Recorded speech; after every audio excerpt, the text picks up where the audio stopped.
오늘 우리에게 주시는 하나님의 말씀은 구약성경 사사기 5장 2절과 3절의 말씀입니다. 사사기 5장 2절과 3절의 말씀입니다. 서주셨으면 우리 함께 말씀을 봉독하시겠습니다.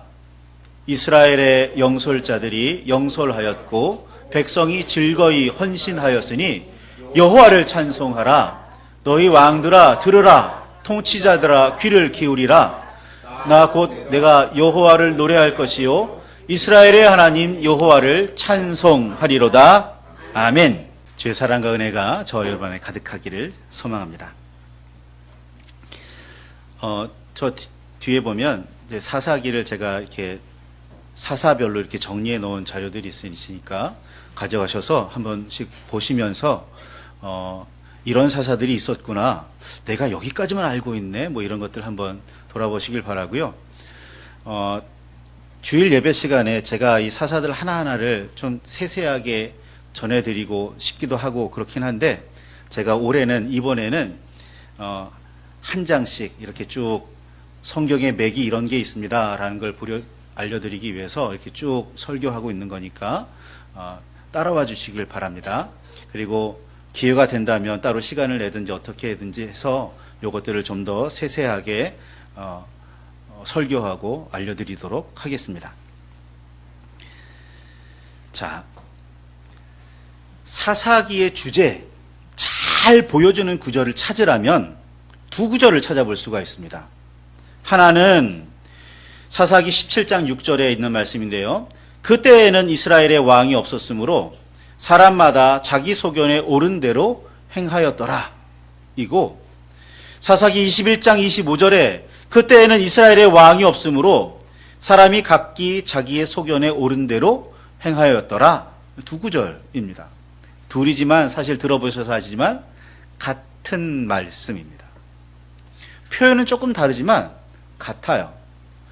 그 당시에는 왕이 없었대요. 그래서 자기 소견대로, 이걸 좀 적나라하게 표현하면 제멋대로, 자기 마음대로 했다는 겁니다. 이스라엘에 왕이 없었을까요? 이스라엘에게는 왕이 있었습니다. 진정하고 온전하신 왕. 여호와 하나님이 이스라엘의 왕이에요. 여호와 하나님이 이스라엘의 왕이기 때문에 하나님의 뜻을 따르고 하나님의 뜻을 받들어 살면 되는 겁니다. 그런데 이스라엘에 그런데 왕이 없었다고 해요. 그게 무슨 말일까요? 여호와 하나님을 왕으로 인정하지 않는 시기, 그때가 사사기 시절이었다는 겁니다. 사실 따지고 보면 사사기 시절뿐만 아니에요. 이스라엘 역사 전체를 살펴보면 여호와 하나님을 나의 하나님으로 받아들이고 여호와 하나님의 뜻에 따라 살던 시절은 그렇게 길지 않았습니다. 드문드문 잠깐일 뿐이었지 쭉 하나님의 말씀대로 살던 시절이 별로 없었습니다. 그러니 몇몇 사람들이 하나님을 붙들고 있었던 그때 말고는 전부 다 똑같이 무슨 일이 벌어져요? 하나님을 왕으로 인정하지 않고 자기 멋대로 살아가는 일들이 반복되었다는 겁니다. 이게 사사기의 주제예요. 사사기에 여러 명의 영웅들이 있고 대단한 그 업적을 마땅히 기억해야 할 만한 사람들이 분명히 있지만 사사기를 통해서 우리가 기억해야 할 것은 그 사람들이 왜 그때 당시에 일어나야만 했고 왜 그때 당시에 하나님께서 그들을 사용하셔서 이스라엘을 구원하셔야만 했고 왜 그때 그런 일들이 일어났어야만 했는지를 살펴보는 일입니다. 사사기는 하나님께 쓰임받은 몇몇 사람들의 이야기를 듣고자 기록된 책이 아닙니다. 그 안에는 왜 하나님을 떠났는지, 하나님을 떠난 결과가 무엇인지 우리에게 알려주고 있습니다. 그래서 우리는 하나님을 떠나지 마라. 이런 일을 반복하지 말아라 하는 말씀, 의도가 있는 책입니다. 사사들 개인의 이야기를 보면 굉장히 흥미롭고 재미있습니다. 그래서 우리는 그 한 사람을 기억하지만 우리는 반드시 여호와 하나님을 기억해야 한다는 사실을 새겨두시기를 바랍니다. 사람이 아니라 하나님을 기억하셔야 합니다. 모세는 가나안으로 들어가기 위해 마지막 점검을 하면서 이스라엘 자손에게 이야기합니다. 신명기 12장 8절에 이렇게 기록해요. 우리가 오늘 여기에서는 각기 소견대로 하였거니와 거기에서는 그렇게 하지 말아라. 모세가 이야기해요. 광야에서도 지금 가나안 땅을 앞두고 있는 그곳에서도 이스라엘 백성 너희는 너희 마음대로 하지 않았느냐? 너희 생각대로 하지 않았느냐? 그런데 적어도 가나안 땅에 들어가서만큼은 너희 마음대로 하지 말아라. 하나님의 뜻대로 행해라. 모세가 마지막으로 당부한 말씀이었어요. 그러나 광야에서와 같이 이스라엘은 가나안에 들어가서도 그 버릇을 고치지를 못합니다. 이게 사사기의 일들이, 그 역사들이 일어나는 이유였던 거예요. 여호와의 죽음 이후에 각 지파는 기업으로 받은 땅을 각기 정복해 나갔습니다. 그러나 그들의 정복은 온전하지 못했어요. 힘이 부족해 쫓아내지 못했고 그들을 노역시키기 위해서 일부러 남겨두기도 했습니다. 결국 이스라엘 자손은 가나안 사람들과 함께 살아가게 됩니다. 모세를 통해서 하신 명령에 따르면 이 가나안 사람들을 모두 쫓아냈어야만 하는데 이스라엘은 그렇게 하지 못하기도 했고 않기도 했기 때문에 가나안 사람들이 야, 우리 조금만 버티면 여기서 살아남을 수 있겠는데 마음 먹고 살게 되었던 겁니다. 같이 사는 것까지는 문제가 아니에요. 같이 살 수 있죠. 하나님을 섬기지 않는 사람들과 무역하지도 않을 수 있고 어떻게 접촉하지 않으며 살 수 있겠습니까? 문제는 뭐냐면 같이 사는 게 아니라 같이 살면서 가나안의 문화를 받아들인 거예요. 그들과 결혼했다는 게 문제가 아니라 그 결혼을 통해서 가나안의 신들이 이스라엘 사람들의 가정에 들어오게 되는 겁니다. 오늘날에도 그렇죠. 가정에서 자녀를 기르는데 가장 영향력을 크게 미치는 분이 있다면 아빠보다는 엄마예요. 엄마랑 같이 있는 시간이 많으니까 어쩔 수 없습니다. 그 당시에도 마찬가지 엄마랑 같이 있는 시간이 많아요. 그런데 그 엄마가 여호와 하나님을 섬기는 사람이 아니라 가나안에 자기가 어려서부터 섬기던 신을 계속 섬기는 사람이라면 어떻게 되겠어요? 아버지의 신앙을 이어가겠습니까? 어머니의 신앙을 이어가겠습니까? 당연히 어머니의 신앙을 이어가죠. 그게 이스라엘 가정에 이방의 신이 들어오는 과정이었던 거예요. 결국 어떤 일이 벌어져요? 시간이 지나면 가나안의 신들을 여호와 하나님과 함께 섬기다가 한동안 우리 여호와 하나님보다 이제 가나안의 신들이 더 좋은 것 같아. 가나안의 신들만 섬기는 일들이 벌어지는 겁니다. 그래서 어떤 일이 벌어져요? 여호와를 잊어버립니다. 여호와를 버려요. 자기들의 조상을 이집트에서 이끌어내고 광야에서 구원하고 가나안에서 살게 하신 그 여호와 하나님을 잊어버려요. 버립니다. 그리고 가나안의 신들을 받아들여요. 이 가나안의 신들이 우리를 풍요롭게 해줄 거야. 이 가나안의 신들이 우리를 도와줄 거야. 라면서 말이죠. 버젓이 거리낌 없이 행합니다. 굉장히 오래 걸린 것 같죠? 이 과정이 그렇지가 않습니다. 사사기 초반부에 보면 여호와께서 사자들을 보내서 이스라엘에게 경고를 하십니다. 너희 그러지 말아라. 너희 하나님께로 돌아와 하나님을 섬겨라. 사사기 2장에 있는 말씀들이에요. 경고하시고 책망하십니다. 이스라엘이 돌이키지 않자 어떻게 하시냐면 옆구리에 가시와 올무로 남겨두셨던 가나안 주민들이 이스라엘을 찌르기 시작하고 괴롭히기 시작합니다. 하나님께서 가나안 주민들을 들어서 이스라엘을 징벌하시는 거예요.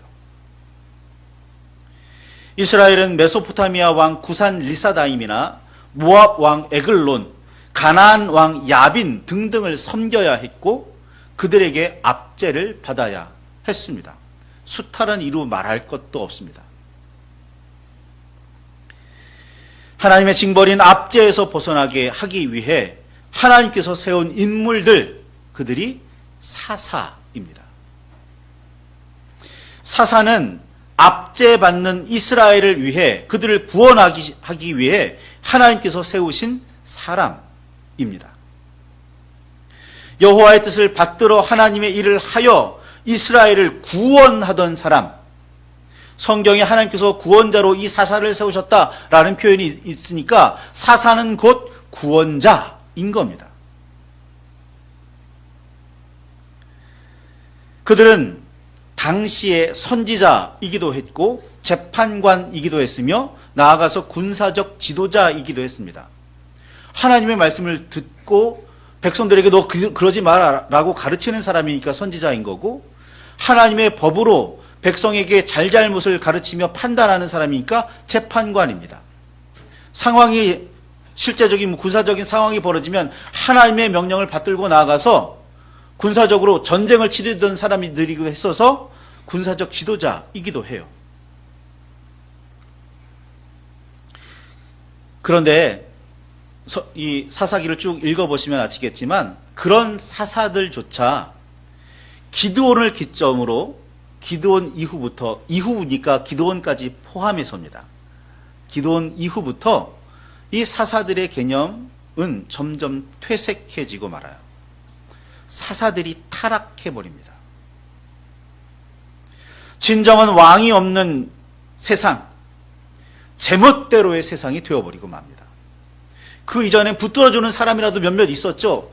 그 이후에는, 기드온 이후에는 붙들어주는 사람이라는 사람들이 더 큰 문제를 일으키는 일들이 벌어집니다. 이런 면에서 오늘 우리가 사는 세대와 크게 달라 보이지를 않습니다. 자기 멋대로 한다는 것, 하나님의 말씀이 아니라 자기 생각대로 살아간다는 점에서 별 차이를 느끼지 못합니다. 사사는 단순한 군사적 지도자가 아닙니다. 하나님을 버린 사람들에게 여호와께서 진정한 왕이심을 받아들이라고 외치며 하나님의 법으로 재판하고 하나님의 손과 발이 되어 이스라엘을 구원하던 사람들, 그들이 사사입니다. 몇몇 사람들이 등장하는데요. 이 몇몇 사람들은 예화입니다. 예고, 결론은 끝에 있어요. 결론을 가기 위한 예화들이니까 뭐 자세하게 기록하거나 자세하게 염두에 두지 않으셔도 돼요. 무슨 맥락으로 제가 말씀을 전하고 있는지 그 맥락을 잡으시면 됩니다. 첫 번째 사사 온니엘은 갈렙의 아우 그나스의 아들입니다. 그러니까 갈렙에게는 조카예요. 조카 온니엘, 갈렙의 조카 온니엘. 이 온니엘이라는 사람은 헤브론을 정복하던 시절 앞장서서 큰 전공을 세우던 사람입니다. 온니엘이 첫 사사라는 사실은 몇 가지 중요한 점을 알게 해주는데, 우선은 여호수아가 죽고 그리 오랜 시간이 흐르지 않았음을 알 수가 있습니다. 온니엘은 좀 젊은 세대이기는 하지만 여호수아와 동시대의 사람이에요. 여호수아와 함께 가나안 정복에서 앞장섰던 사람입니다. 그런데 그 사람이 첫 번째 사사가 되었다니까 시절이 그렇게 길게 오래 지나지 않았던 겁니다. 이스라엘은 가나안에 들어가서 급속하게 타락했고 급속하게 하나님을 버리고 가나안의 신들을 섬겼던 거예요. 그래서 하나님께서 그들을 징벌하셔서 구산 리사다임이라는 왕을 통해서, 메소포타미아의 구산 리사다임이라는 왕을 통해서 이스라엘을 징벌하시고 압제를 당하게 하셨던 거예요. 하나님께서 그냥 두시지 않으시고 이제 온니엘을 세우시고 보내십니다. 너 여호와께서 하나님이심을 선포해라. 여호와께서 너희를 도우셔서 구원하실 것임을 선포해라. 그리고 직접 나가서 여호와의 이름으로 싸우고 여호와께서 너희를 구원하신다는 것을 보여주어라. 온니엘을 내보내시는 거예요. 온니엘이 가나안 정복에 앞장섰던 유능한 장수이기 때문에 온니엘의 전공이 온니엘이 능력 있는 사람이었다? 아니요. 하나님의 영이 그에게 온니엘에게 임하셨기 때문에 온니엘은 그 일을 할 수가 있었던 겁니다. 이게 중요합니다. 이게 중요해요. 하나님의 영이 온니엘에게 임했다라는 겁니다. 하나님의 영이 그에게 임하셨기에 그는 사사일 수 있고 전쟁에서 승리해 이스라엘을 구원할 수 있었습니다. 두 번째 사사 에훗이라는 사람은 왼손잡이입니다. 왼손잡이. 요즘에도 은근히 많은 사람들이 왼손을 터부시합니다. 그렇게 썩 좋게 여기질 않아요. 오른손은 의로운 손, 강력한 손, 힘 있는 손이지만 왼손에다가 대고 의로운 손, 강력한 손이라고 칭하는 경우는 거의 없습니다. 어떤 문화권에서는 여전히 오른손과 왼손의 역할이 분명하게 나뉘어져서 오른손은 정결하고 좋은 것, 예를 들어서 밥 먹는 일에 오른손을 쓰지만 왼손은 좀 더럽고 좀 추하고 그런 일에 사용해요. 오늘날에도 그런 일들이 벌어집니다. 그런데 고대에는 더 심각했어요. 오른손과 왼손이라는 건 대단한 차별이 있었습니다. 그런데 왼손잡이라고요? 어쩌면 왼손을 쓰는 사람들은 오른손에 쓰는 사람들과 비교해서 뭔가 잘못된 사람들이라고 여겨졌습니다. 불구라고 여겼을지도 모릅니다. 그런 시절에 왼손잡이를 세우신다고요? 더더구나 에훗은 어떤 사람인가 하면 앞장서서 모압 왕에게 곡물을 가져다 바치던 사람입니다. 모압 왕에게 찾아가서 저 왕에게 뭐 드릴 말씀이 있습니다. 이렇게 귓속말로 하면 그래 나랑 단둘이 얘기하자라고 말할 정도로 모압 왕과 신뢰가 굉장히 깊은 사람이에요. 그러니 이스라엘 사람들이 보기에는 에훗을 어떻게 보겠습니까? 저 별 볼 일 없는 저런 사람이 모압 왕에게 빌붙어서 우리를 괴롭히는구나 라고 여겼을지도 몰라요. 대수롭지 않은 사람, 별 볼 일 없는 사람입니다. 그런데 하나님께서 그 에훗을 택하세요. 에훗을 택하십니다. 그리고 에훗을 통해서 모압을 물리치세요. 별 볼 일 없는 사람, 대수롭지 않은 사람, 심지어는 매국노나 혹은 변절자로 여겨지는 그 사람을 하나님께서 쓰시는 거예요. 그러니까 사사가 대단했다가 아니라 그 사사를 통해서 역사하시는 하나님이 대단하시다는 걸 보여주기 위한 선택이었던 거죠. 세 번째 사사 삼갈입니다. 이름 들어보셨나요?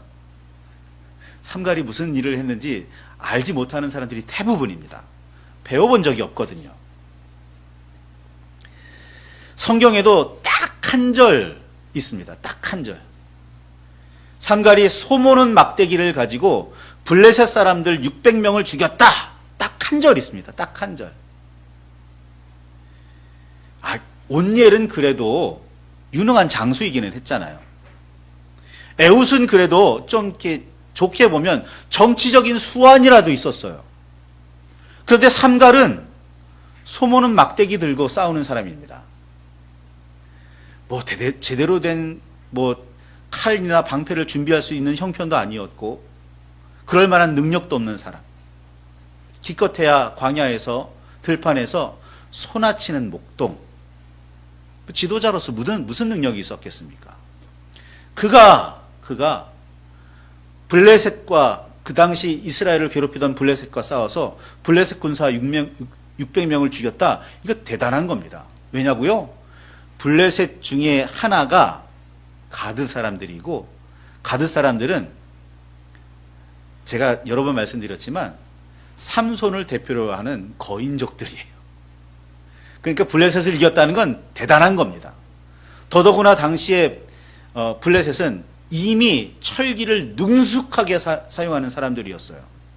그런데 철로 된 칼을 휘두르는 사람들 앞에서 소모는 막대기, 나무 막대기를 들고 싸운다? 이게 말이 돼요?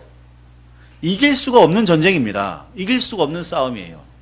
그런데 그 소문은 막대기를 가지고 블레셋 사람들을 이겼다는 겁니다. 말도 안 되는 싸움에서 말도 안 되는 상대와 싸워서 이겼다는 거, 이거 삼갈이 대단하다는 걸 보여주는 게 아니에요. 하나님께서 이스라엘을 위해서 일어나셨다. 하나님께서 이스라엘을 구원하셨다라는 걸 말하는 겁니다.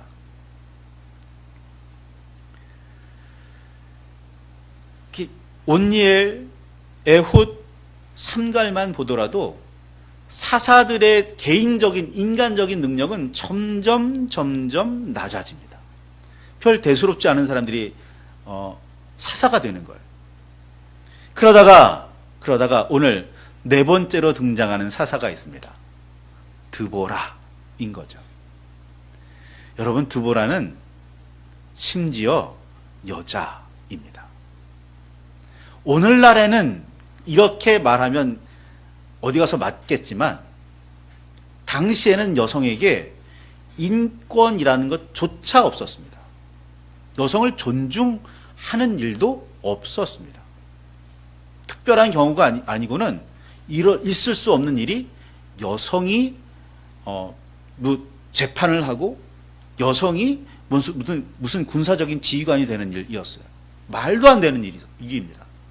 여러분, 역사를 공부해 보시면 아시겠지만 여성 지도자들 최근에나 등장하지 고대에는 잘 등장하지 않아요. 어쩌다가 등장하는 겁니다.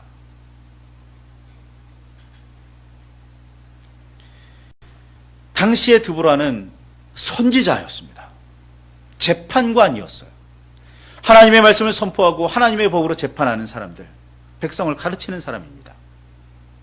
그런데 아무래도 전쟁터에 내보내기는 좀 문제가 있었겠죠. 그래서 전쟁에 내보내려고 했을 때 하나님께서는 바락이라는 사람을 택하셔서 세우려고 하십니다.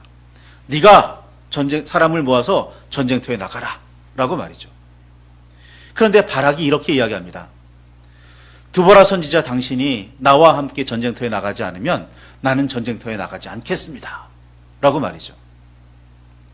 이걸 좋게 보면, 하나님의 선지자가 나와 함께 하셔야 나는 전쟁터에 나갈 겁니다 라는 뜻이기도 하지만, 좀 안 좋게 보면 남자 바락이 그 당시에는 어울리지 않게 매우 소심한 거예요. 눈 아래로 보던, 대수롭지 않게 보던 여자에게 힘을 얻는 그런 사람이었던 겁니다. 그러니 소심하다고 할 수밖에요. 좋게 볼 수도 있고 나쁘게도 볼 수 있지만, 나쁘게 보면 바락은 장군감이기는 하지만 간이 좀 작은, 용기가 없는 사람이라고 보아야 할지도 모르겠습니다. 드보라가 이 바락에게 이야기합니다. 내가 만약에 당신과 함께 전쟁터에 나간다면 사람들이 얘기할 겁니다. 이거 바락이 싸운 게 아니라 드보라가 싸운 거라고. 바락이 공을 세운 게 아니라 드보라가 세운 거라고 사람들이 말할 겁니다. 심지어 당신의 전공은 여인에게 빼앗길 겁니다 라고 이야기해요. 그래도 바락은 굳이 드보라가 함께 전쟁터에 나가기를 청했고, 드보라는 바락과 함께 전쟁터에 나아가 가나안 왕 야빈의 군대 장관 시스라를 상대하게 됩니다. 당시의 가나안 왕에게는요, 철병거가 900대가 있었대요. 오늘날로 따지면 막대기 들고 싸울 수밖에 없는 이스라엘 백성 앞에 전차 900대를 거느리고 있는 왕이 나타난 거예요. 이 말이 됩니까? 상대가 안 되는 일이잖아요. 더더구나 이스라엘의 지도자는 지금 누구예요? 여자입니다. 싸움이 될까? 누구도 의심하는 그런 상황이에요. 그런데 그 전쟁에서 놀랍게도 이스라엘이 이깁니다. 드보라나 바락의 공이 아니라 하나님께서 이기신 거죠. 그렇게 이 시스라가 도망가다가 어느 천막에 들어가서 잠깐 나를 좀 숨겨달라고, 쉬게 해달라고 이야기합니다. 그 천막의 주인이 겐 사람 헤벨이고 그 겐 사람 헤벨의 아내가 야엘입니다. 그리고 놀랍겠죠? 이 엄청난 장군을 야엘이란 여인이 죽입니다. 여러분, 전쟁터에서 가장 큰 공을 세운 사람 누군지 아세요? 많은 군사를 무찌른 사람이 아니에요. 적장을 죽인 사람이 가장 큰 공을 세우는 겁니다. 그런데 그 적장을 누가 죽여요? 여인이 죽입니다. 이 전쟁은 철저하게 여인들이 죽인 주인공으로 우리들에게 비춰집니다. 그러나 중요한 건 뭐예요? 여인이 아닙니다. 그들을 사용하시는 하나님이에요. 하나님께서 쓰시고자 하시면 소몰런 목동 가정에서 그냥 남편 수발하던 그 여인도 사사가 되는 겁니다. 엄청난 일을 해내는 거예요. 그러니 사람이 중요한 게 아니라 하나님이 중요한 겁니다. 하나님께서 누구를 택하셔서 하나님께서 그에게 어떤 달란트를 주시는지가 중요한 겁니다. 그렇게 두보라가 전공을 세웁니다. 그리고 놀랍게도 성경은 두보라와 바락이 노래 하나를 지어서 하나님을 찬양했다는 이야기를 굳이 적어 놓습니다. 그게 사사기 5장이에요. 두보라의 노래 혹은 두보라와 바락의 노래라고 불려지는 장입니다.